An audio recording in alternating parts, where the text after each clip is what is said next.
Hello everybody, and I hope you've been enjoying my Vlogmas videos. Happy Eve of the Eve.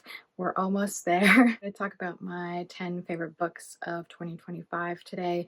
I didn't really have the best reading year. I didn't have many 5-star books this time around, which is kind of a shame. I did publish one this year, so I'm counting that as a win. I'll start with my 4-star books and then go to my 5-star books since there aren't that many. This one is The Butcher of the Forest, and I really liked this little short book. This was a 4-star, and I got it with a friend of mine, and we both read it around the same time, so that was fun. But this one was pretty creepy. At the northern edge of a land governed by a merciless foreign tyrant lies a wild, forbidden forest ruled by powerful magic. Varys Thorn, the only one to ever enter the forest and survive, is forced to go back inside to retrieve the tyrant's missing children. So that's all I'll read up the back, but yeah, it's a good little read. It's only, let's see, 156 pages. So if you want a short book, highly recommend. And this one is The Crimson Road by A.G. Slatter. I really like this cover.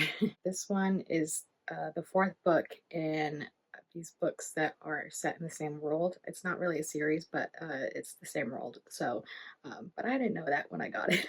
Violet Zenner has had a peculiar upbringing, training as a fighter in underground arenas, honing her skills against the worst scum her father could pit her against. She has learned to be ruthless, to kill, until the day Hedrick Zenner dies.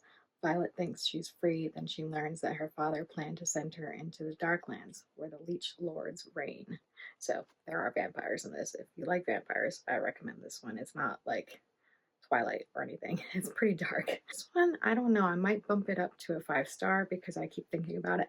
But it's called The Stone Road by Trent Jameson, and this is kind of sci-fi dystopian. It's kind of hard to explain, but it says, "Beyond casement rise, the dead speak beneath your feet. Twisted monsters hunger. Jean must defend her town against the surrounding dark."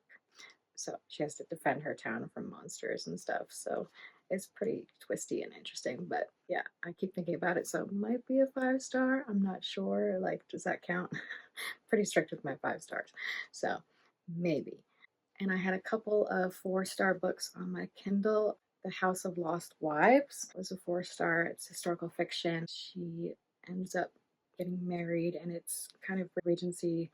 She gets married to this lord who she doesn't like. She sees ghosts, and she sees the ghosts of his previous wives, and she has to figure out stuff about the house and stuff. So I kind of like that one. Seems like something I would write, sort of. So I like that one. I also read Shadow of the Mansion on my Kindle, which was similar vibes. Yeah, that one is pretty similar. I really like that kind of story. It's very Jane Eyre to me. I just like spooky houses with mysteries and family drama. So that's back in the day. So that's what I read on my Kindle for the most part. And for the 5-star books, just finished this one, The Island Queen by Julia Older, and this one is about Celia Thaxter's life. She was a writer from the Isles of Shoals, and I've read all of her books, so I figured I should read this one. This is the one I know about that's a fictional version of her life, but if you want to know more about Celia Thaxter, I highly recommend this one. It's very well written, and it's not that long either, so I was surprised at how good this was. So I really love this one. I also love The Unmaking of June Farrow by Adrienne Young. This was my first Adrienne Young book, and I kept hearing about it, so I wanted to try it. And this one is pretty twisty. It's got time travel and historical fiction and present day timing, and so it's twisty. So if you like time travel stories, I highly recommend. And the one I'm currently reading, I'm pretty sure this is going to be a 5-star, so I'm over halfway. And this one is Once Upon a Wardrobe, and it's about C.S. Lewis. Her brother is sick, and he asks her one question: where does Narnia come from? And she's sitting at Oxford, where C.S. Lewis is teaching, and so she goes to have tea with C.S. Lewis, and he tells her stories about his life. And so if you want to know more about C.S. Lewis, I highly recommend this one. The writing is really good, and it's a lot deeper than I expected. Kind of sad too, but yeah, I really am enjoying this one a lot, and I'm nearly done, and I don't want it to be over. So Pretty sure that means it's a 5-star book. The audiobooks I really liked this year were Believe Me Now.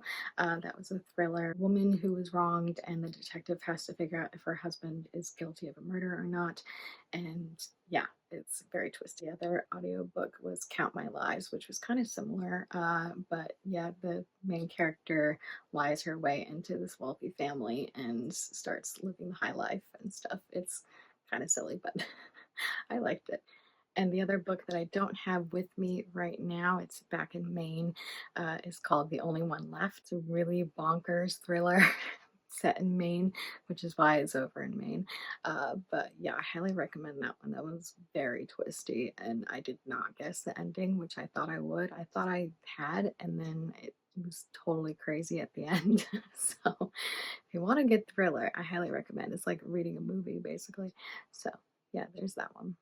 Those were my favorites for 2025. I hope I have a better reading year next year. And if you haven't read any of my books yet, I highly recommend. I need more book reviews, please, on Amazon and Goodreads. So I have 3 books up at the moment: Locked Box, Blackwood, and I just released The Promised Kind, which is Regency Gothic. So if you're into historical fiction that's got a gothic twist to it, I highly recommend reading them. They're not that long, so if you love that kind of thing, please do, and please leave a review as well. It really helps indie authors a lot. You'd be surprised at how much that helps. And let's see what our mini book of today is. This is my new advent calendar for this year, as I've been showing you guys in the vlogs. So we're on 23.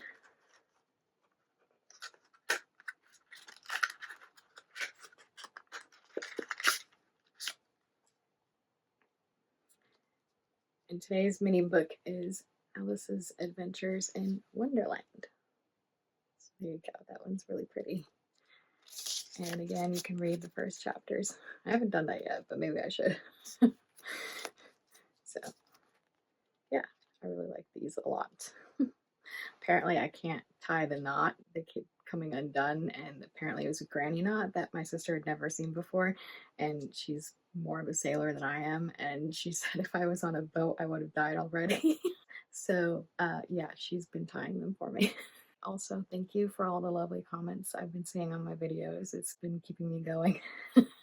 So doing the daily video thing is really difficult. So yeah, if you like these videos, please like and subscribe, and I will see you all tomorrow for Christmas Eve.